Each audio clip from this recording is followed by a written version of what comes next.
Alright guys, welcome back, and in this video I am going to show you how to verify the checksum of a file using a hash. And if you guys are like, no idea what any of that means, don't care, probably don't need it, going on to the next video, well hold on, let me explain exactly what that means. So what we're going to be doing is, whenever you go on the internet and find some file that you want to download, you click download and then you take whatever file's on their server and you're pretty much bringing it on to your own personal local machine, your own computer. So what we're going to do is we're going to verify that the file that we wanted was actually the file that we got. That doesn't really make sense. I mean, you go get a file, download it, and it's always the same one, right? Well, there are a lot of attacks nowadays, and let's say that there was some kind of hacker who was sitting in between the server and your own computer. Well, what they could do is they could see that you're downloading a file, and instead of giving you the file that you wanted, whether it was a MP3, a video, a zip file, what they could do is they could send you a malicious file with, some virus instead. Or let's say that someone wanted to spy on you, they could send you, a program just like it, but it could have a backdoor in it. So they could, snoop on your traffic, whatever. Alright, well that doesn't sound good. So how can we verify that this file that we actually wanted, and in this example I'm just using Raspberry Pi, and this is just because I just wanted to find some small file that I could download for this tutorial, but you guys notice these, or you're going to start noticing them now that you know what they are, on pretty much every important file that you can download off the internet. Alright, so that sounds pretty cool. I want to verify that I got the right file. How do we do it? Well, we're going to do it using this thing, and this is called a hash, and there are a bunch of different types of hashes or hashing algorithms, and I won't get into the real specifics of how they work because they all work a little bit different. But basically a hash, or this long number right here, is a way that you can take some data and turn it into a specific number. Now this formula, it only works one way.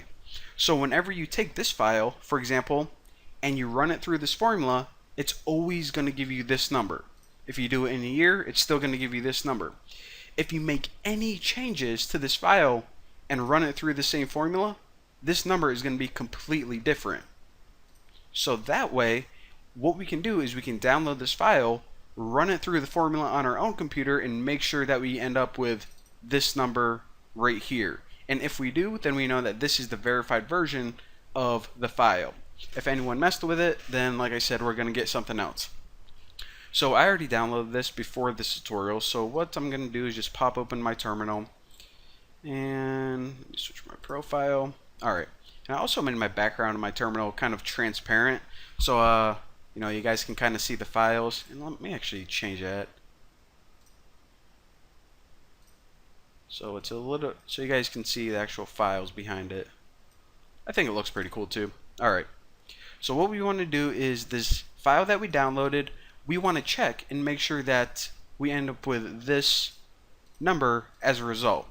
So what I can do is, let me just, alright, so right now I'm in my home and I want to move to my downloads just because that's where the file is, and we can see that this is the file that we just downloaded. It's just a zip file, but it can be any type of file. Just ISO, whatever. So what we want to do is you want to run it through some kind of hashing algorithm, and the hashing algorithm in this case that Raspberry Pi used is SHA-1. So this is like the easiest thing ever. If you just type SHA-1 sum, that's what algorithm you're going to use, and after this just type the name of the file, and the name of my file is NOO, and if you just start typing it and you hit tab, then Ubuntu is going to figure out what you're trying to type and hit enter.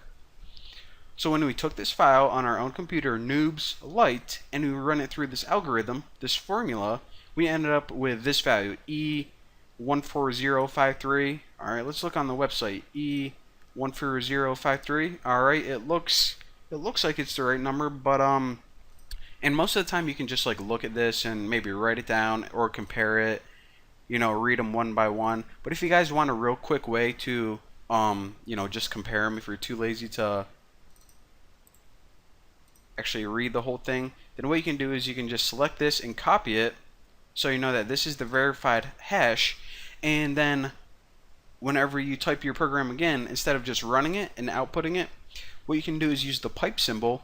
And if you hold shift above enter on your keyboard, that little up and down thing, that's the pipe symbol, and you can type grep, and then let me just do this visually so you guys can see, paste in the hash from the website.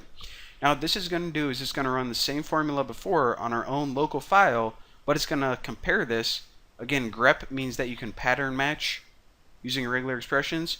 So what you're pretty much saying is, does this match this from the website? Hit enter, and if it's red, it means that it does match. Pretty sweet. Now I'll show you guys what happens when it doesn't.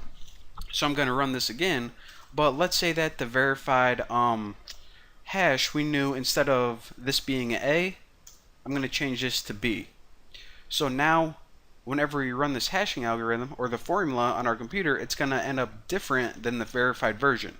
So I'm going to hit enter, and you see we didn't get that red output. So it's kind of, counterintuitive, because red is actually a good thing, something that you want to see. So yeah, there you go. So whenever you download a file from the internet, if you want to make sure it's valid, then run the hashing algorithm on it. So SHA-1 and there's also like MD5 SHA-256 They're going to tell you what algorithm to use on the website. Match them, and as long as it's red, then you got the verified version.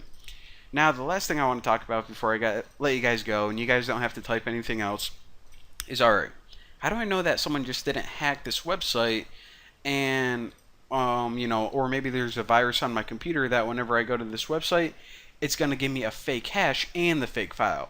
Well, then I'm kind of screwed, because alright, I'm checking it and it's saying it's verified, but maybe someone on my computer is just tweaking with what I see. Well, for that, what you can do is, if you want to be like extra safe, then shut off the Wi-Fi on your phone and just connect to the 4G network and view the same website. So whenever I view this from my phone using 4G over an entirely different device and network, then make sure it says the same thing. Also, maybe go to one of your friends' house or ask them to go to this website and read back the algorithm, or read back the hash value. And once you do that, then you can see that, okay, this is the actual hash. Make sure that you're on the right website, of course, and it's good to go. So, it sucks that I even have to teach you guys this, because, it's kind of crappy that people do this and put backdoors in software, and there are people sitting in the middle, manipulating your files. But now you guys will be knowledgeable, good to go, safe. Thank you guys for watching. See you next time.